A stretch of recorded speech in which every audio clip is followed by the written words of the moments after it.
कोई नेता बीजेपी का जो मंत्री है, शायद कम ही मंत्री बचे होंगे जिन्होंने घोसी में आने का काम नहीं किया हो। घोसी में मंत्री, एक मंत्री, दो मंत्री, तीन, न जाने कितने मंत्री आए हैं। और यहां पर जितने लोग खड़े हैं वो जानते होंगे कि एक मंत्री एक किसान के हाथ को पकड़ करके खेतों में घूम रहे थे। मंत्री जी से ने पूछा कि यहां पर कौन जीतने वाला है, पहले तो ज्यादा वोटों से इस बार जिताओगे। पहले जो मंत्री किसान का हाथ पकड़े जा रहे थे, उन्हें लगा कि किसान उनके धोखे में आ जाएगा, उनके जुमलों में फंस जाएगा। लेकिन मैं बधाई देना चाहता हूं उस पत्रकार को, मंत्री जी के जाने के बाद जिन्होंने हाथ पकड़ करके अपने खेतों में घुमाया था। जब पत्रकार साथी ने पूछा कि कौन जीतेगा यहां से, वो गरीब किसान गांव में रहने वाला हमारा, उसने कहा कि सुधाकर यहां से हजारों वोटों से जीत करके जाने वाले हैं। ये मंत्री अपनी उपलब्धि नहीं बता रहे। जिस मंत्री ने किसान का हाथ पकड़ा था, तमाम मंत्री आ रहे हैं धोखा देने, अपनी उपलब्धियां नहीं बता रहे यहां आकर के। वो किसान जो अपनी पैदावार की चिंता में डूबा है, उसकी फसल की कीमत कैसे मिले, ये मंत्री जो घूम रहे सरकार के, वो ये नहीं बता पाए कि डीजल सस्ता मिलना चाहिए किसान को, खाद कीटनाशक दवाई, और जब हमारे किसान की पैदावार तैयार हो जाए तो ये बीजेपी के लोग बताना भूल गए कि लाल किले से लेकर के मंचों तक कहा था कि हमारे किसान की पैदावार जो होगी उसकी आय हम दोगुनी कर देंगे। यहां हमें दिखाई दे रहे हैं या किसान, बताओ ये डबल इंजन की सरकार वालों ने किसी किसान की आय दोगुनी की हो तो? ये लोग कह रहे डबल इंजन, डबल इंजन से कुछ नहीं होता, इंजन का ड्राइवर अच्छा होना चाहिए। हमें वो ड्राइवर नहीं चाहिए इंजन का जो इंजन छोड़ करके ड्राइवर भाग गया हो। हमने अपने बीच का नेता चाहिए, हमें अपने बीच का नेता।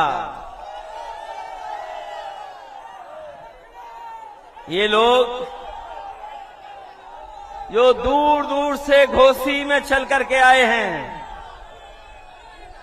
उनकी भाषा आपने सुनी होगी विरोधियों की। विरोधी न जाने क्या क्या कहने लगे हैं। जो विरोधियों की भाषा बदली है वो इसीलिए बदली है कि यहां का किसान, यहां का गरीब, यहां का नौजवान सब जाति धर्म तोड़ करके साइकिल के साथ और समाजवादी पार्टी के प्रत्याशी सुधाकर सिंह के साथ खड़े दिखाई दे रहे हैं।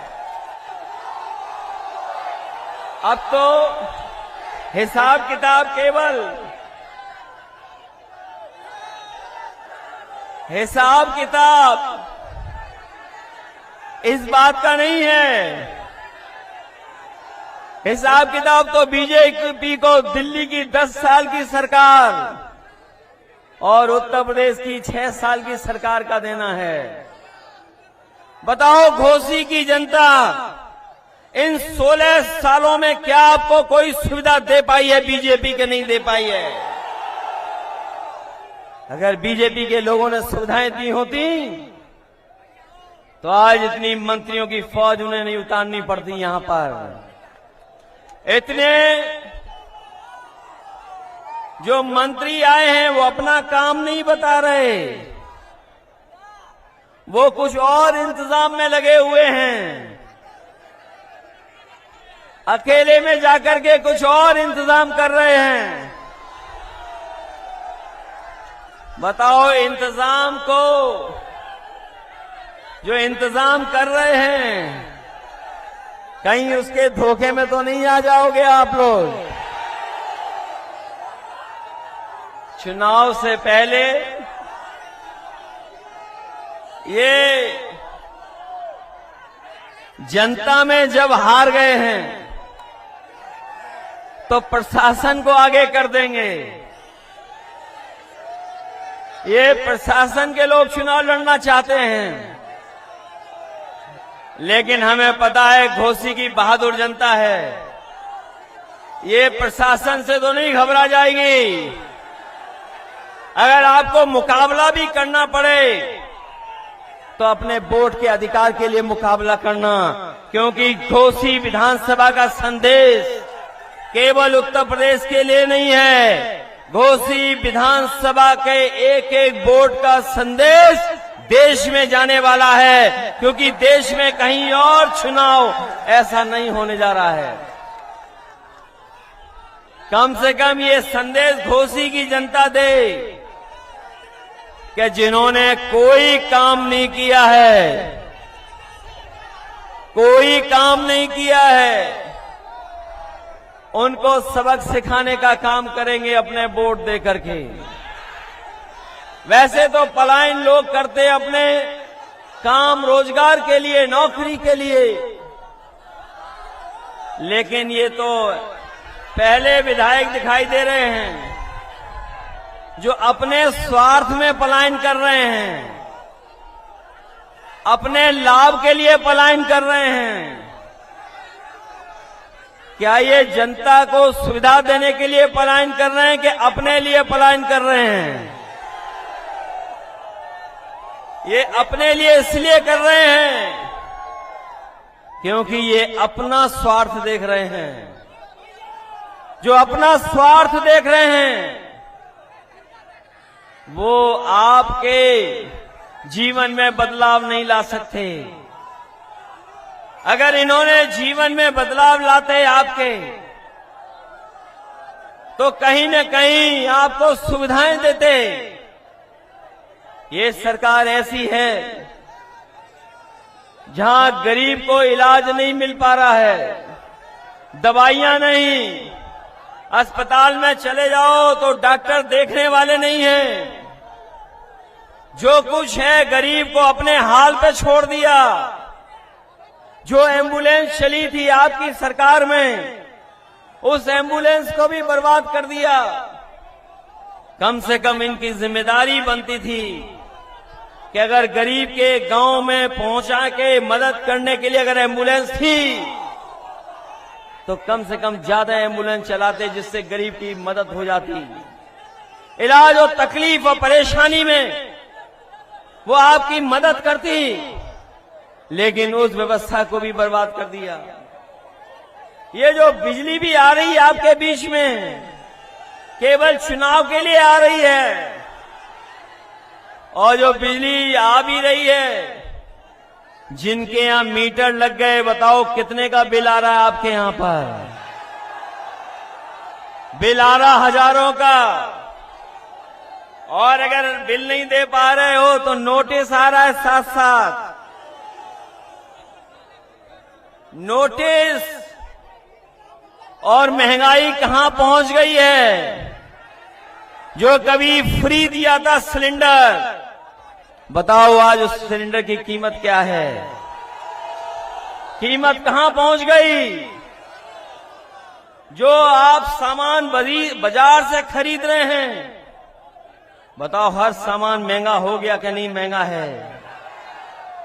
ये बीजेपी के लोग गरीब की जेब से पैसा निकाल करके अमीरों की तिजोरी भरने का काम कर रहे हैं। और जो सुविधाएं गरीबों को मिलनी चाहिए उन सुविधाओं को छीनने का काम कर रहे हैं। क्या घोसी की विधानसभा इतिहास बनाने जा रही कि नहीं जा रही, बताओ आप। ऐसा चुनाव शायद ही उत्तर प्रदेश में देखने को मिला होगा, जहां पर समाजवादी पार्टी के प्रत्याशी के लिए जाति धर्म से लेकर के सब सीमाएं टूट गईं। अगर जाति धर्म की सीमाएं टूटी हैं तो दलों के भी सब बंधन टूट गए।